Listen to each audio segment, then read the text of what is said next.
Padre, y del Hijo, y del Espíritu Santo. Amén. Que la gracia de nuestro Señor Jesucristo, el amor del Padre y la comunión del Espíritu Santo esté con todos ustedes. Y con tu espíritu. Hermanos, buenos días a todos. Buenos días. Sean bienvenidos a esta celebración en la que nos reunimos como cada domingo para recordar nuestra vida de fe, nuestro encuentro personal con Dios. Para iniciar este momento, vamos a ponernos en su presencia y vamos a reconocer que hemos fallado y pidamos de perdón en un momento de silencio.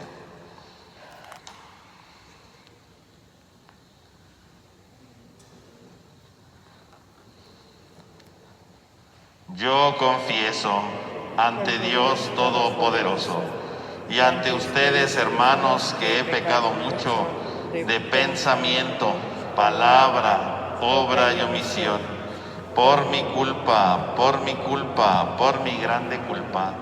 Por eso ruego a Santa María siempre Virgen, a los ángeles, a los santos y a ustedes, hermanos, que interceden por mí ante Dios nuestro Señor.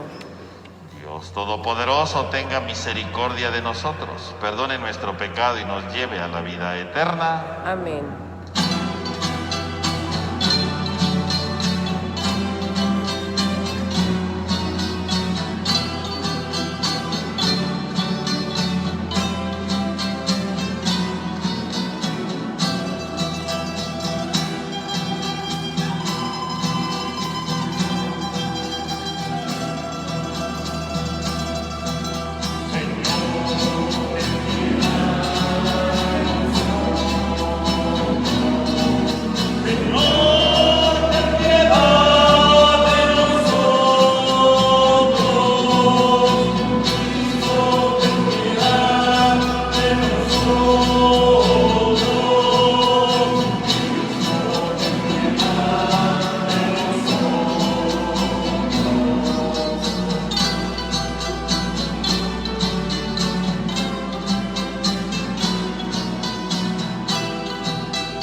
Señor Dios, que mediante la gracia de la adopción filial quisiste que fuéramos hijos de la luz, concédenos que no nos dejemos envolver en las tinieblas del error, sino que permanezcamos siempre vigilantes en el esplendor de la verdad.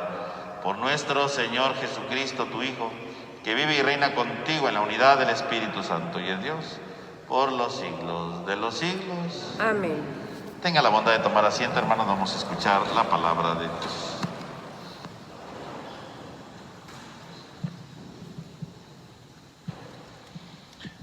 Del libro de la sabiduría. Dios no hizo la muerte, ni se recrea en la destrucción de los vivientes. Todo lo creó Dios para que subsistiera. Las criaturas del mundo son saludables, no hay en ellas veneno mortal. Dios creó al hombre para que nunca muriera, porque lo hizo a imagen y semejanza de sí mismo. Mas por envidia del diablo entró la muerte en el mundo, y la experimentan quienes le pertenecen. Palabra de Dios. Te alabamos, Señor. Te alabaré, Señor, eternamente.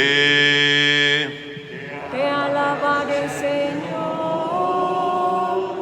eternamente. Te alabaré, Señor, pues no dejaste que se rieran de mí mis enemigos. Tú, Señor, me salvaste de la muerte, y a punto de morir me reviviste.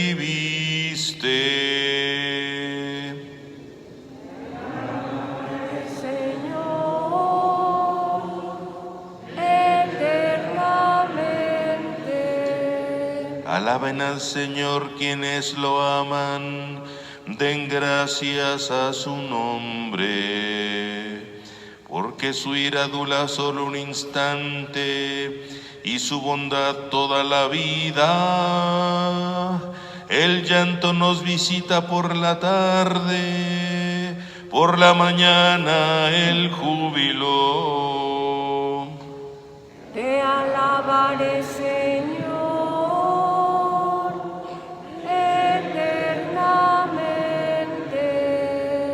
Escúchame, Señor, y compadécete.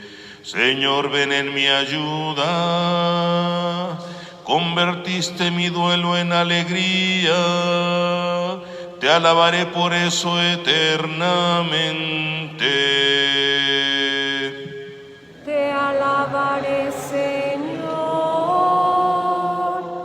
eternamente. De la segunda carta del apóstol San Pablo a los Corintios. Hermanos, ya que ustedes se distinguen en todo, en fe, en palabra, en sabiduría, en diligencia para todo y en amor hacia nosotros, distíngase también ahora por su generosidad. Bien saben lo generoso que ha sido nuestro Señor Jesucristo, que siendo rico, se hizo pobre por ustedes, para que ustedes se hicieran ricos con su pobreza. No se trata de que los demás vivan tranquilos mientras ustedes están sufriendo. Se trata, más bien, de aplicar durante nuestra vida una medida justa, porque entonces la abundancia de ustedes remediará las carencias de ellos, y ellos, por su parte, los socorrerán a ustedes en sus necesidades. En esa forma habrá un justo medio, como dice la Escritura: al que recogía mucho, nada le sobraba; al que recogía poco, nada le faltaba. Palabra de Dios. Te alabamos, Señor.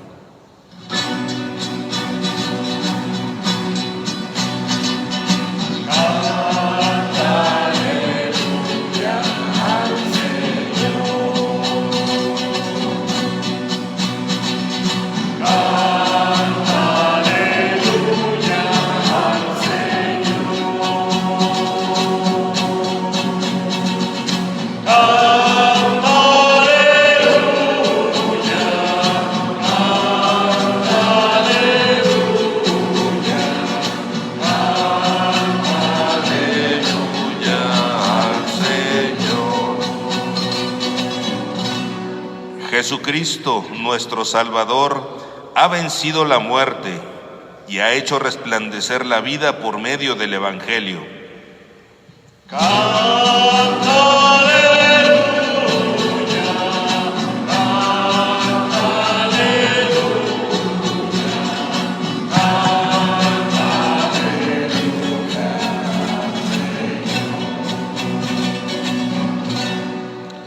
Que el Señor esté con ustedes. Y con tu espíritu. Lectura del Santo Evangelio según San Marcos. Gloria a ti, Señor. En aquel tiempo Jesús regresó en la barca al otro lado del lago. Se quedó en la orilla y ahí se le reunió mucha gente. Entonces se le acercó uno de los jefes de la sinagoga llamado Jairo. Al ver a Jesús se echó a sus pies y le suplicaba con insistencia: mi hija está agonizando. Ven a imponerle las manos para que se cure y viva. Jesús se fue con él y mucha gente lo seguía y lo apretujaba. Entre la gente había una mujer que padecía flujo de sangre desde hacía 12 años. Había sufrido mucho a mano de los médicos y había gastado en eso toda su fortuna, pero en vez de mejorar había empeorado. Oyó hablar de Jesús, vino y se le acercó por detrás de entre la gente y le tocó el manto pensando que con solo tocarle su vestido se curaría. Inmediatamente se le secó la fuente de la hemorragia y sintió que en su cuerpo que estaba curada. Jesús notó al instante que una fuerza curativa había salido de él. Se volvió hacia la gente y les preguntó: ¿quién ha tocado mi manto? Sus discípulos le contestaron: ¿estás viendo cómo te empuja la gente y todavía preguntas quién me ha tocado? Pero él seguía mirando a su alrededor para descubrir quién había sido. Entonces se le acercó la mujer asustada y temblorosa al comprender lo que había pasado. Se postró a sus pies y confesó la verdad. Jesús la tranquilizó diciéndole: hija, tu fe te ha curado, vete en paz y queda sana de tu enfermedad. Todavía estaba hablando Jesús cuando uno de los criados llegaron de la casa del jefe de la sinagoga para decirle a este: ya se murió tu hija, ¿para qué sigues molestando al maestro? Jesús alcanzó a oír que hablaban y le dijo al jefe de la sinagoga: no temas, basta que tengas fe. Y no permitió que lo acompañaran más que Pedro, Santiago y Juan, el hermano de Santiago. Al llegar a la casa del jefe de la sinagoga, vio Jesús el alboroto de la gente y oyó llantos y alaridos que daban. Entró y les dijo: ¿qué significa tanto llanto y alboroto? La niña no está muerta, está dormida. Y se reían de él. Entonces Jesús echó fuera a la gente y con los padres de la niña y sus acompañantes entró a donde estaba la niña. La tomó de la mano y le dijo: Talita cum, que significa: óyeme niña, levántate. La niña, que tenía 12 años, se levantó inmediatamente y se puso a caminar. Todos se quedaron asombrados.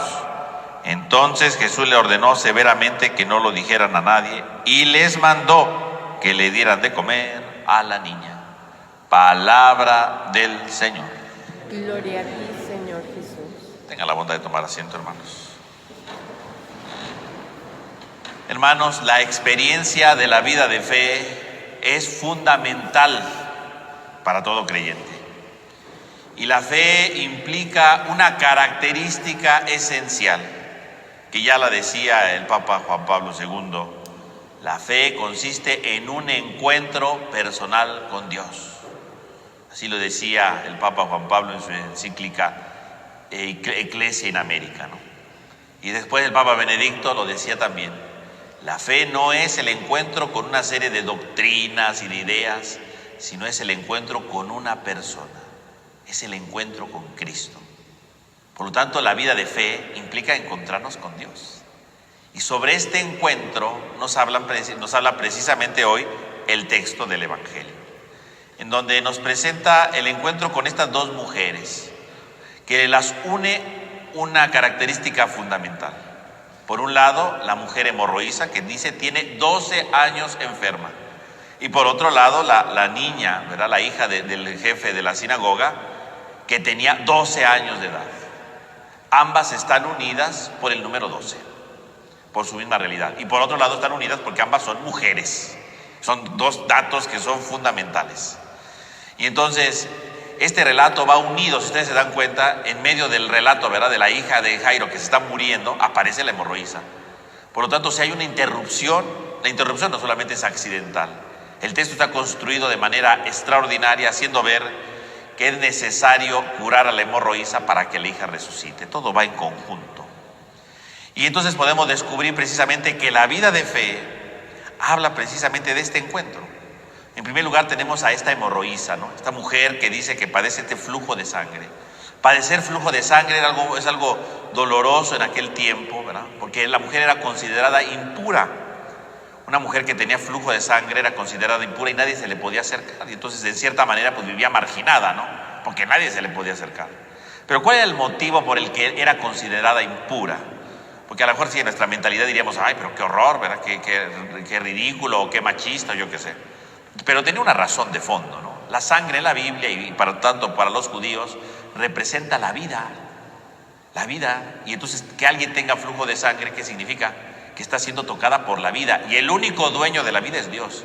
Por eso nadie podía acercársele a una mujer que tenía, ¿verdad?, este flujo de sangre, porque significaba que estaba siendo tocada por Dios. ¿Quién soy yo, era un ser humano, para tocar lo que Dios está tocando, ¿no?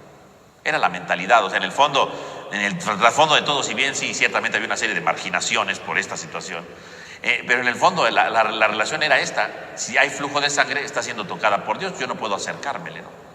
Pero obviamente como consecuencia se daba esta marginación. Y vemos que esta mujer entonces, ¿verdad?, al ver que no ha podido sanar, que ha ido con doctores, que se ha gastado dinero, que no está con el Señor en ningún momento, ¿verdad?, que no está con Dios, se siente distanciada de Dios, piensa que con Jesús puede sanar, ¿no?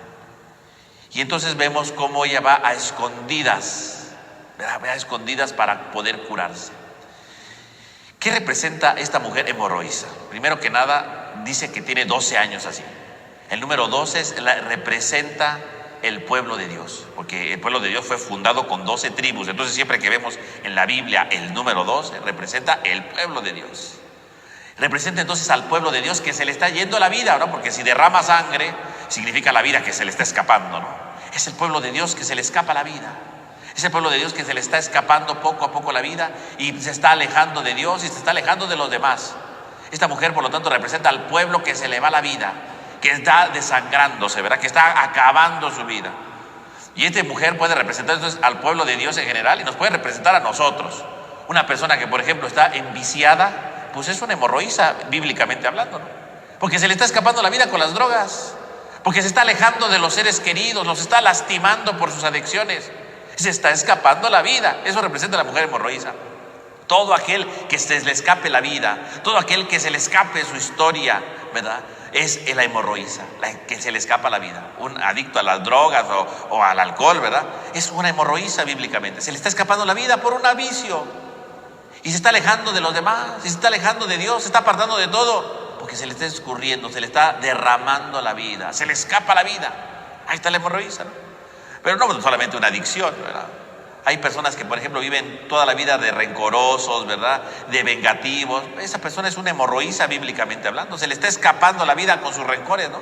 Porque se está amargando, porque se está apartando de los demás, porque se está peleando con otros. Es una hemorroísa, se le está escapando la vida. Por lo tanto, la hemorroísa, sí, si bien, ¿verdad?, nos recuerda a aquella mujer que se encontró Jesús, pero la manera como lo está contando San Marcos nos hace ver que esa mujer representa, ¿verdad?, los 12 años, el pueblo de Dios. Y el pueblo de Dios somos nosotros también, ¿no? Somos la iglesia. Y ahí están todos aquellos que se les escapa la vida por alguna situación.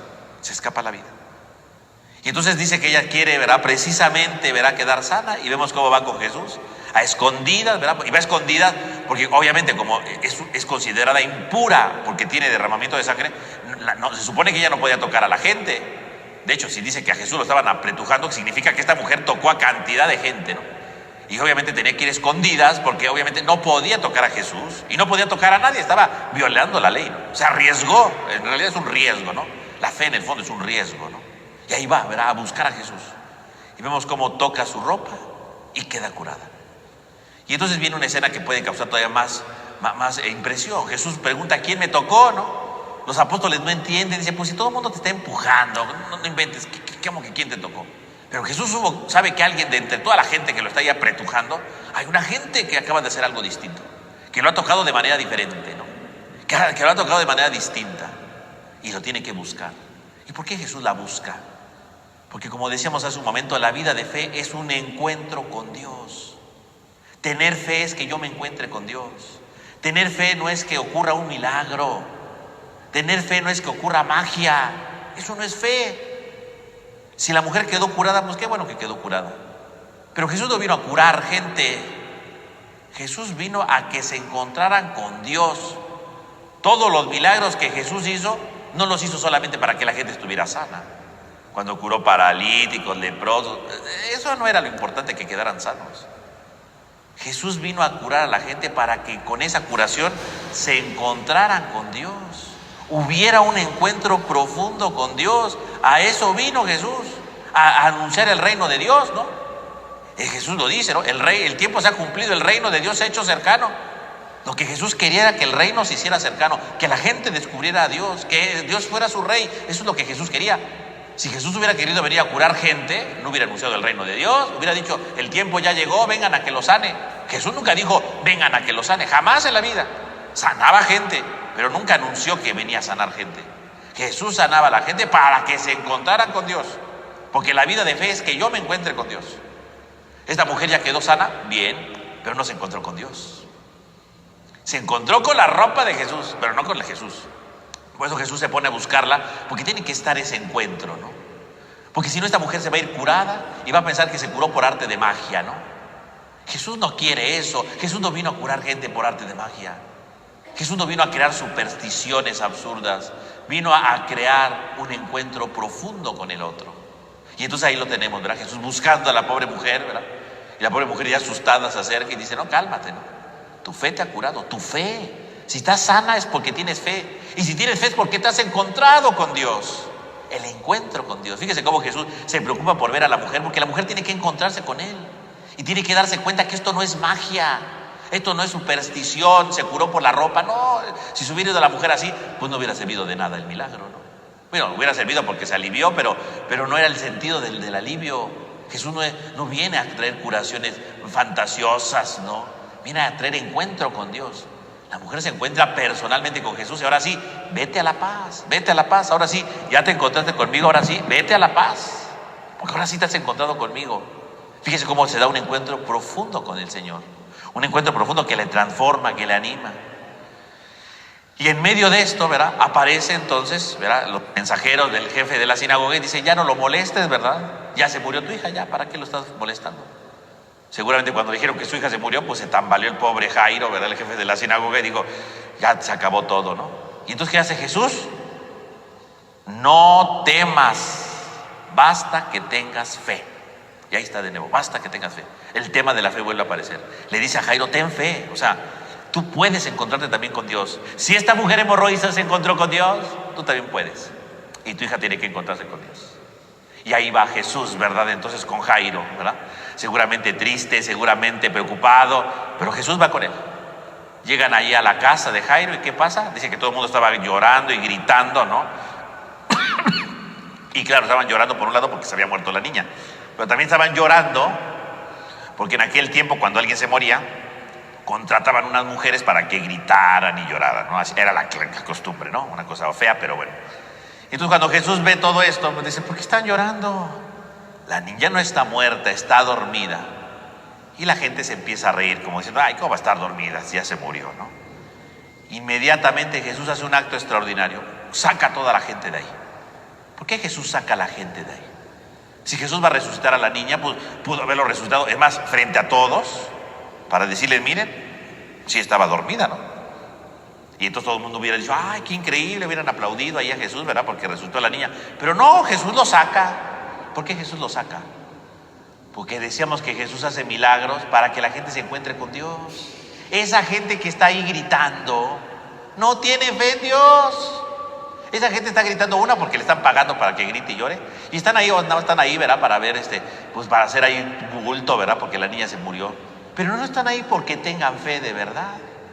No están ahí porque de verdad se quieran encontrar con Dios. Y si la gente no se quiere encontrar con Dios, ahí Jesús no hace milagros. Si la gente es incrédula, si la gente no tiene fe, Jesús no hace milagros ahí. Por eso le dice a la gente que se salga. Esa gente estorba. Jesús no viene a hacer milagros para que le aplaudan. Jesús no viene a hacer milagros para que digan, ¡ay, qué extraordinario! Jesús viene a hacer milagros para que se encuentre con Dios. Y toda esa gente sale sobrando, porque esa gente no tiene fe. Porque esa gente no está disponible para encontrarse con Dios. Y de inmediato la saca. Jesús no viene a hacer shows. Jesús no viene a decir, ¡ay, qué extraordinario! No, Jesús de inmediato la saca. Y entonces sí, ya, fuera de ahí, verán, nada más se quedan el papá, la mamá, que por cierto aparece aquí la mamá, que no había aparecido en todo el relato. Ahí aparece por fin la mamá. Y los apóstoles que llevó, ¿no? Ahí sí hay una comunidad pequeña que está disponible a encontrarse con Dios. Hay una comunidad pequeña que está disponible para vivir cerca de Dios. Y entonces sí le dice, ¿verdad? Talita cum, levántate niña, ¿verdad? Y la levanta Jesús. Y la niña vuelve a la vida. Y la niña dice, tenía 12 años. Es el pueblo de Dios, de nuevo. 12 años, pueblo de Dios. Pero ¿quién es este pueblo de Dios? La hemorroísa es el pueblo que se le está yendo la vida. ¿Quién es esta niña? Esta niña, ¿verdad? Puede representar, ¿verdad? Entre múltiples cosas, ¿verdad? Puede representar precisamente al pueblo que es infantil, ¿no? Es una niña. Todo el relato habla de una niña, ¿no? Es el pueblo que no ha crecido en la fe. Es el pueblo que se ha quedado con su fe pequeñita. Y cuando alguien tiene una fe pequeñita, se muere. Cuando tiene alguien una fe pequeñita, no sirve. Cuando tiene alguien una fe pequeñita, no madura, no crece y se muere. Por eso está muerta la niña, ¿no? ¿Por qué se murió la niña? Se supone que es la hija del jefe de la sinagoga, ¿no? Se supone que si ese jefe de la sinagoga está para servir al pueblo, ¿no? Se supone que está para instruir en la fe. Se supone que está para guiar hacia Dios. Y sin embargo la niña se le murió. ¿Qué está diciendo San Marcos en este texto? Que aunque sea el jefe de la sinagoga, no ha sabido instruir este pueblo. No ha sabido guiarlo, porque tiene una fe infantil, tiene una fe pequeñita y ha muerto. Y a esa niña representa entonces a todos los que se les muere aparentemente la fe, ¿no? A toda la gente que por cualquier cosa, es que Dios no me cumplió esto, se muere su fe, ¿no? Porque Dios no le cumplió esto, ¿no? Y vive adormilado, ¿no? Yo tengo mucha fe. ¿Por qué tiene fe? Pues porque así me dijeron mis papás y no tienen ni idea qué es. Esa es la niña, ¿no? La fe desaparece porque no ha madurado, no ha crecido, no se ha fortalecido, no ha habido un encuentro verdadero con Dios. Hay muchas personas que dicen creer en Dios, pero nunca se han topado con Dios en la vida, ¿no? Creen por tradición, creen porque les dijeron, creen, pero no escuchan ni la palabra, ¿no? No saben ni quién es Dios. Esa es la niña, una fe infantil. Así como hay gente que se le escapa la vida en la hemorroísa, también hay personas infantiles que no crecen, que no maduran en la fe. Jesús viene a dar un encuentro con Dios. La toma, ¿verdad? Talita cum, levántate, resucita, empieza a vivir, empieza a crecer en tu fe. Y entonces sí, la niña se levanta, ¿verdad? Y dice que empieza a caminar. Claro, para que la fe crezca se necesita en primer lugar caminar, ponerse en marcha, ponerse en camino. ¿Qué hizo Abraham cuando Dios le dijo que dejara su tierra? Se puso en camino, ¿no? ¿Qué hizo el pueblo de Israel cuando le dijo que le iba a dar una tierra grande y espaciosa? Se puso en camino, ¿no? Caminar. La vida de fe es caminar. La vida de fe es evolucionar, no es quedarse ahí paralizado. Pues solamente creer en Dios no es caminar, es hacer historia con Dios, es descubrir que Dios es compañero en el camino, es descubrir que Dios no nos deja, es descubrir que Dios no nos abandona, que vamos caminando con el Señor, que vamos guiándonos con el Señor, que Él nunca nos deja, que Él nunca nos abandona. Vamos caminando. La niña se levanta y empieza a caminar, empieza a hacer historia. Y de inmediato Jesús le dice, denle de comer a esa niña, ¿no? Y ahí se termina el relato, denle de comer. ¿Y por qué denle de comer? Porque la vida de fe tiene que alimentarse. Para que la niña crezca, tiene que comer, ¿no? Si no come, se muere de nuevo, ¿no? Y así estamos hablando de la fe. Si la niña no come, pues se muere. Si la niña no come, si el pueblo de Israel, si el pueblo de Dios, si la iglesia se queda con una fe pequeñita y no camina y no come, disminuye y desaparece, se muere de nuevo. La fe es algo que tiene que alimentarse todos los días. Darle de comer significa que crezca en su fe, que camine, sí, que haga historia, que descubra que Dios es compañero en la vida, en las buenas y en las malas. Dios siempre está con nosotros, caminando con nosotros. El cristiano es un caminante por excelencia, pero es alguien que se alimenta, y se alimenta para fortalecer su vida. ¿Y con qué come el cristiano? ¿Con qué come el hombre de la fe? ¿Cómo se alimenta la fe? Con la palabra. Comer significa leer la palabra, entender la palabra. Comer significa participar de los sacramentos, ¿no? La Eucaristía. Por eso venimos por lo menos cada domingo, ¿no? Alimentarnos con la Eucaristía para que nuestra fe crezca, espiritualmente hablando, ¿verdad? Para que nos alimentamos con la palabra, para que la palabra nos diga algo, para comprender algo más de lo que Dios tiene para nosotros, para que la fe crezca. Denle de comer, porque la fe no se debe quedar pequeña, tiene que ir creciendo continuamente. Mis hermanos, decíamos que la fe es por lo tanto un encuentro con Dios. Y significa que entonces realmente tenemos que encontrarnos con Dios para que nuestra vida no se nos escape, ¿verdad?, con cosas superficiales. Para que nuestra fe crezca y el encuentro sea cada vez mayor, caminando en la vida junto con el Señor. Que estas dos mujeres, ¿verdad?, que se nos ha presentado en el Evangelio, sean signo para nosotros de nuestra fe que tiene que seguir creciendo. De nuestra fe que tiene que irse acrecentando. De que debemos de encontrarnos cada día con mayor profundidad con el Señor para dar la respuesta que Él espera de cada uno de nosotros. Que así sea. Así sea.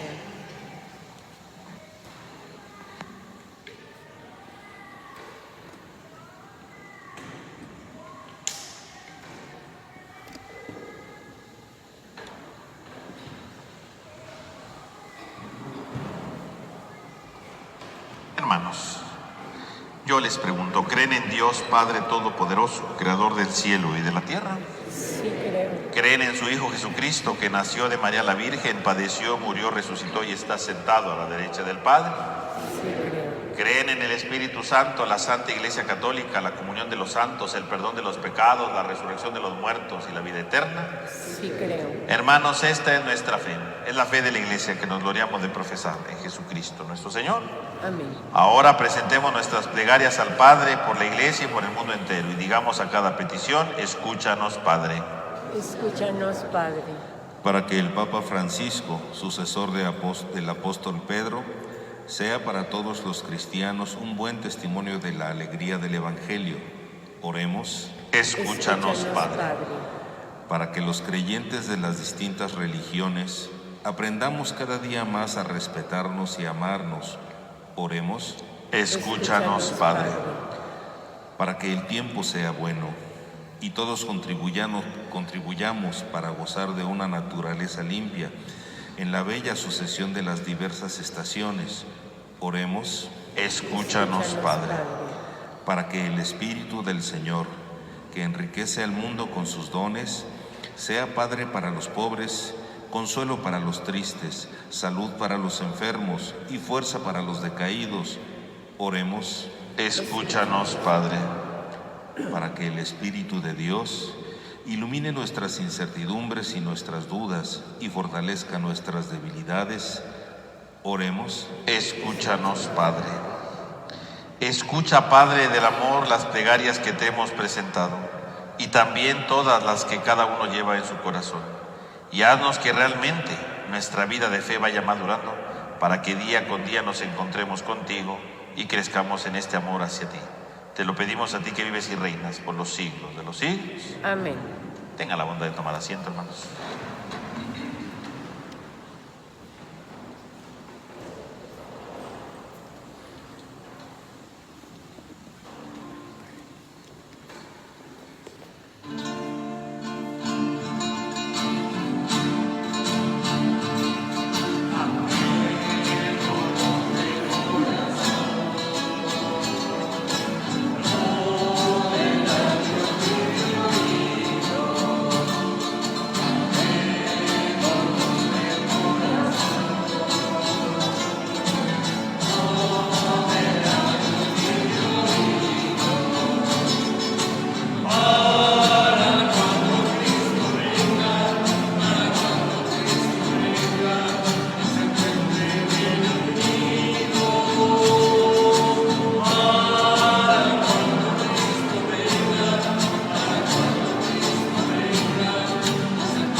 el momento de ofrecer el sacrificio de toda la iglesia, oremos a Dios Padre Todopoderoso.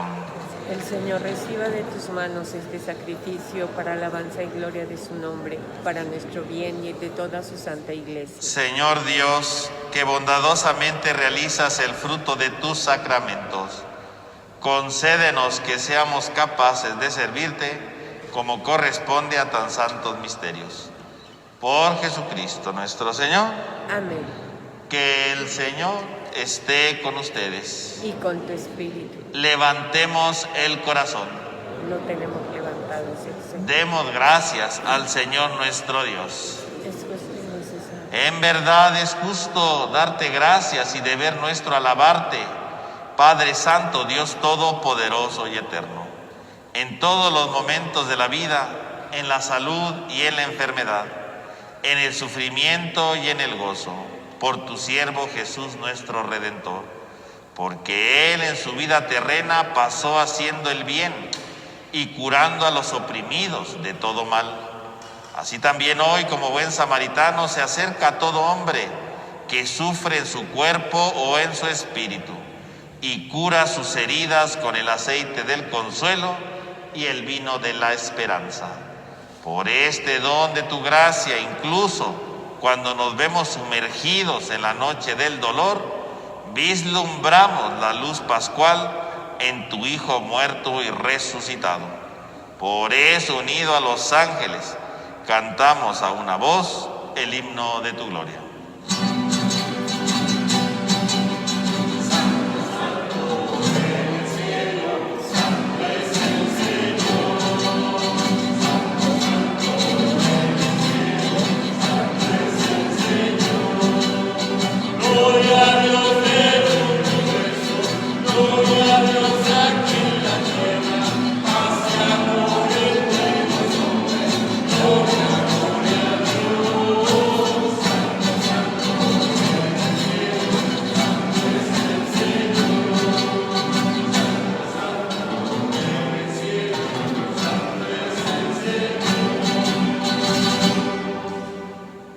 Santo eres en verdad, Señor, fuente de toda santidad.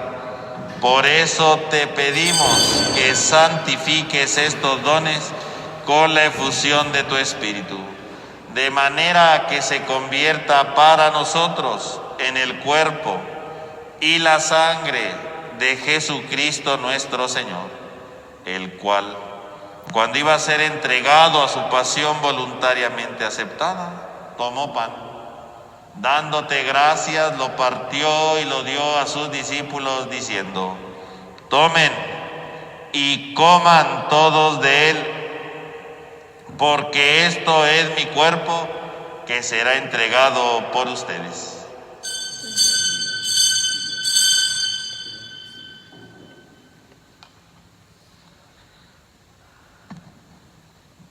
Del mismo modo, acabada la cena, tomó el cáliz. Dándote gracias de nuevo, lo pasó y lo dio a sus discípulos diciendo: tomen y beban todos de él, porque este es el cáliz de mi sangre, sangre de la alianza nueva y eterna, que será derramada por ustedes y por muchos para el perdón de los pecados. Hagan esto en conmemoración mía.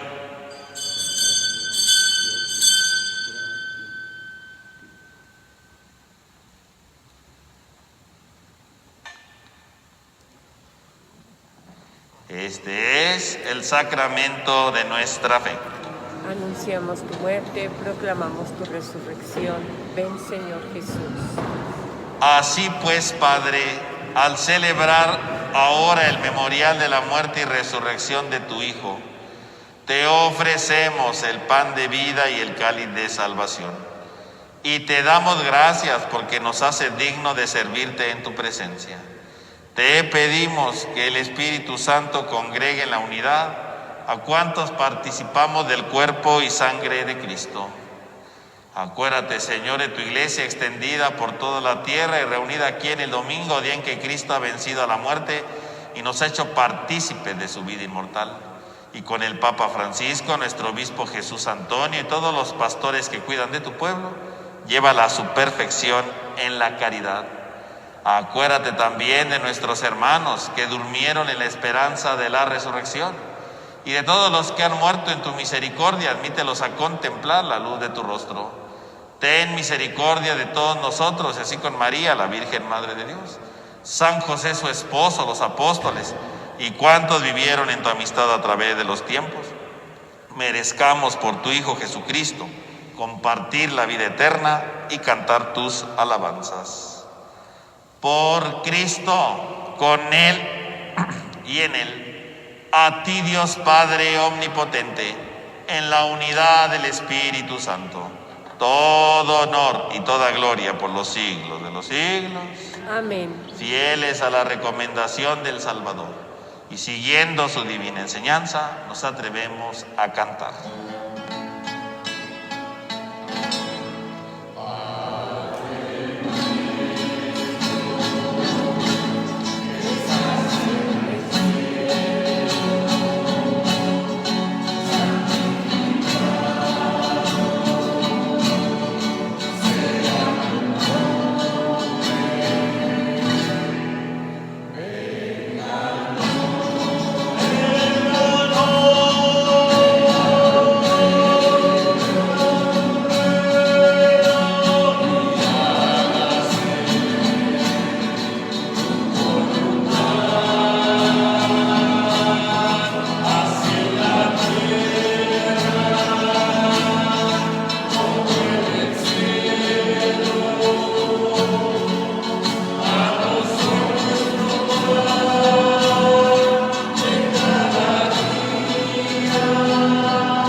Líbranos de todos los males, Señor, y concédenos la paz en nuestros días, para que, ayudados por tu misericordia, vivamos siempre libres de pecado y protegidos de toda perturbación, mientras aguardamos la gloriosa venida de nuestro Salvador Jesucristo. Tuyo es el reino, tuyo el poder y la gloria por siempre. Señor Jesucristo, que dijiste a tus apóstoles, la paz les dejo, mi paz les doy. No tengas en cuenta nuestro pecado, sino la fe de tu iglesia. Y conforme a tu palabra, concédele la paz y la unidad.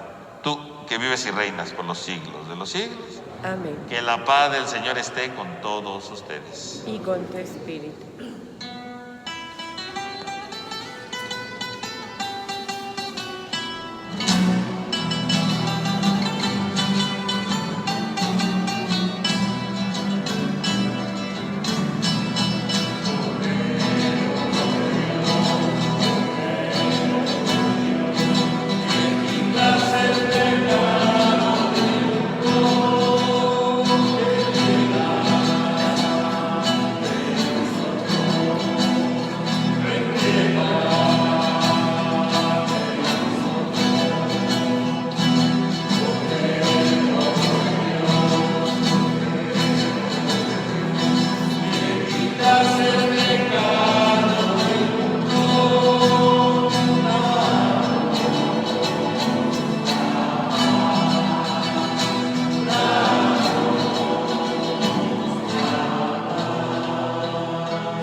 es el Cordero de Dios que quita el pecado del mundo.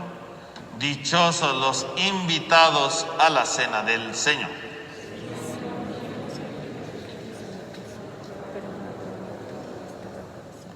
Les recuerdo que para la comunión es en la mano, ¿verdad? Mano derecha abajo de la izquierda, cubrebocas abajo, comulgamos y luego nos sacudimos ahí sobre la mesa, por favor.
Vamos a hacer la oración de comunión espiritual.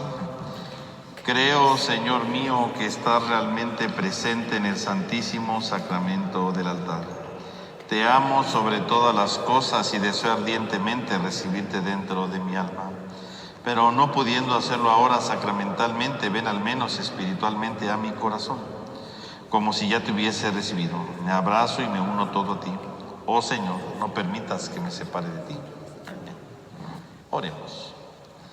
Que la víctima divina que te hemos ofrecido y que acabamos de recibir nos vivifique, Señor, para que unidos a ti con perpetuo amor, demos frutos que permanezcan para siempre. Por Jesucristo nuestro Señor. Amén. Hermanos, a partir de este viernes vamos a empezar un curso sobre la introducción general a las Sagradas Escrituras. Vamos a ir explicando, ¿verdad?, de manera general en qué consiste cada libro de las Sagradas Escrituras, ¿verdad? Todos los viernes a las 8 de la noche lo vamos a transmitir por Facebook, ¿verdad?, a las 8 de la noche. Vamos a ir explicando entonces cada uno de los libros de las Sagradas Escrituras. Bueno, si alguien quiere venir aquí al templo, bueno, pues puede quedarse, ¿no? Pero lo vamos a transmitir, ¿verdad?, en Facebook a las 8 de la noche. Que el Señor esté con ustedes. Y con tu espíritu. Y la bendición de Dios Todopoderoso, del Padre, del Hijo y del Espíritu Santo, descienda sobre todos ustedes. Amén. Hermanos, podemos ir en paz. Que tengan todos ustedes un buen domingo y una semana llena de la presencia de Dios.